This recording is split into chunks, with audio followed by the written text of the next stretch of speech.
Hello everyone. Today we will discuss how to write the practical of the subject of psychology. Psychology subject के लिए हम practical को किस प्रकार लिखते हैं। सबसे पहले कंटेंट्स कि ऐसे कौन कौन से कंटेंट्स हैं जो कि आप साइकोलॉजी की प्रैक्टिकल में लिखेंगे। सबसे पहले आप टॉपिक को डिफाइन करेंगे कि आपका जो टॉपिक है वो क्या है। जैसे हम टॉपिक लेके चलते हैं STM. STM stands for short term memory, जिसको हम वर्किंग मेमोरी भी कहते हैं, जो कि केवल एक थोड़े से कम समय के लिए इंफॉर्मेशन को अपने पास होल्ड करके रखती है। वो टाइम ड्यूरेशन 20 to 30 सेकंड हो सकता है विदाउट रिहर्सल। सेकंड, टॉपिक को डिफाइन करने के बाद हम प्रॉब्लम को डिफाइन करेंगे। जैसे शॉर्ट टर्म मेमोरी के लिए duration time for short term memory. Next जो थर्ड स्टेप है, थर्ड कंटेंट्स है प्रैक्टिकल को लिखने का, वो है इंट्रोडक्शन। इंट्रोडक्शन में हम मेमोरी को डिफाइन करेंगे एंड टाइप्स ऑफ मेमोरी। जैसा कि आप सब जानते हैं, सबसे पहले हम मेमोरी को अच्छे तरीके से डिफाइन करेंगे इंट्रोडक्शन में, फिर हम उसकी टाइप्स, जो 3 टाइप्स ऑफ मेमोरी होती है, that is sensory memory, short term memory and the last one is long term memory. इसमें सबसे जो मोस्ट इम्पोर्टेंट है, जो आपका टॉपिक है शॉर्ट टर्म मेमोरी, उसको आपने अच्छे तरीके से डिफाइन करना है। जैसे कि short term memory is a memory that retains A limited amount of information, जो कि केवल थोड़ी सी ही इंफॉर्मेशन को, limited amount of information for a brief period of time, जो कि एक थोड़ी सी इंफॉर्मेशन को केवल थोड़े से समय तक ही होल्ड करके रखती है। देन आप डेफिनेशन देंगे शॉर्ट टर्म मेमोरी की बाय 2 or 3 साइकोलॉजिस्ट, 2 या 3 साइकोलॉजिस्ट के अकॉर्डिंग आप शॉर्ट टर्म मेमोरी को डिफाइन करेंगे। नेक्स्ट जो स्टेप है प्रैक्टिकल को लिखने का, वो है हाइपोथेसिस। आप हाइपोथेसिस को सेट करेंगे। नेक्स्ट वेरिएबल, जैसा कि आप जानते हैं कि 2 तरह के वेरिएबल आप डिफाइन करते हैं। The first one is independent variable and the second one is dependent variables.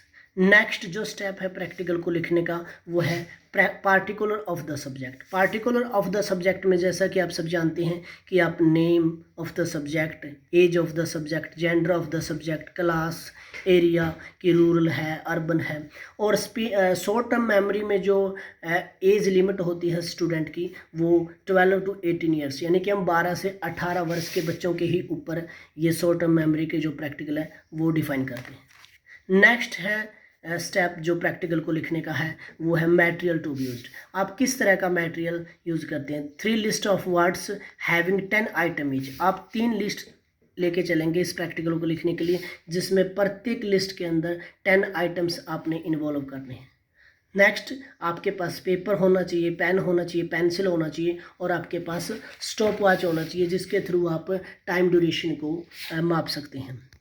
Next जो स्टेप्स हैं प्रैक्टिकल को लिखने का, वो है आप इंस्ट्रक्शन, यानी कि जो भी इंस्ट्रक्शन आप सब्जेक्ट को देंगे वो आपने राइट डाउन करनी है। नेक्स्ट है प्रोसीजर, कि आप उस प्रैक्टिकल को किस प्रोसीजर से, किस मेथड के थ्रू आप डिफाइन कर रहे हैं, वो आपने प्रोसीजर लिखना है। नेक्स्ट जो स्टेप है वो है प्रिकॉशंस, कि आप इस प्रैक्टिकल को करने से पहले सब्जेक्ट को कौन कौन सी सावधानियों का ध्यान रखेंगे।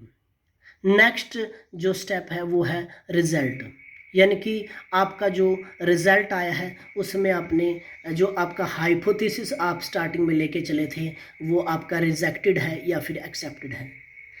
उसके बाद आप डिस्कशन लिखेंगे। रिजल्ट और डिस्कशन को आप कंबाइन करके भी लिख सकते हैं, लेकिन मेरा ये मानना है कि आप रिजल्ट और डिस्कशन को अलग अलग तरीके से ही डिफाइन करें। लास्ट में जो आप स्टेप लिखते हैं प्रैक्टिकल का, लास्ट स्टेप जो होता है वो रेफरेंसेस, यानी कि आपने इस प्रैक्टिकल को लिखने के लिए कहाँ से सहयोग लिया, कहाँ से हेल्प ली। रेफरेंसेस आपको काफ़ी अच्छे तरीके से डिफाइन करना है।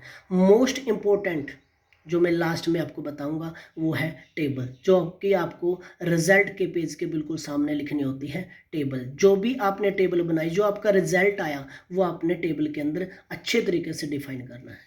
एक बार दोबारा से हम देख लेते हैं जो कंटेंट्स थे प्रैक्टिकल को, साइकोलॉजी की प्रैक्टिकल को लिखने के लिए। उसमें सबसे पहले आता है आपको अच्छे तरीके से टॉपिक लिखना है कि आपकी प्रैक्टिकल का टॉपिक क्या है। जैसे हम मान के चले हैं कि हमारा जो टॉपिक है वो है एसटीएम, शॉर्ट टर्म मेमोरी, जिसको वर्किंग मेमोरी भी कहते हैं, जो केवल थोड़ी सी इन्फॉर्मेशन को केवल थोड़े समय के लिए ही होल्ड कर पाती है।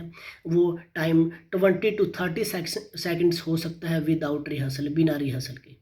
उसके बाद हम बात करें, जो सेकंड स्टेप है वो है प्रॉब्लम। फर्स्ट क्या था, टॉपिक, उसके बाद हम प्रॉब्लम को डिफाइन करेंगे, उसके बाद है इंट्रोडक्शन, देन डेफिनेशन। इंट्रोडक्शन में हम जैसे कि शॉर्ट टर्म मेमोरी लिया था हमने, मेमोरी को डिफाइन करेंगे, उसकी टाइप्स को डिफाइन करेंगे।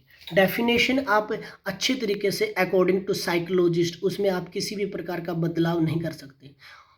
नेक्स्ट है हाइपोथेसिस, उसके बाद है वेरिएबल। वेरिएबल में जैसा कि हमने बात की कर चुके हैं, इंडिपेंडेंट और डिपेंडेंट वेरिएबल को डिफाइन करेंगे।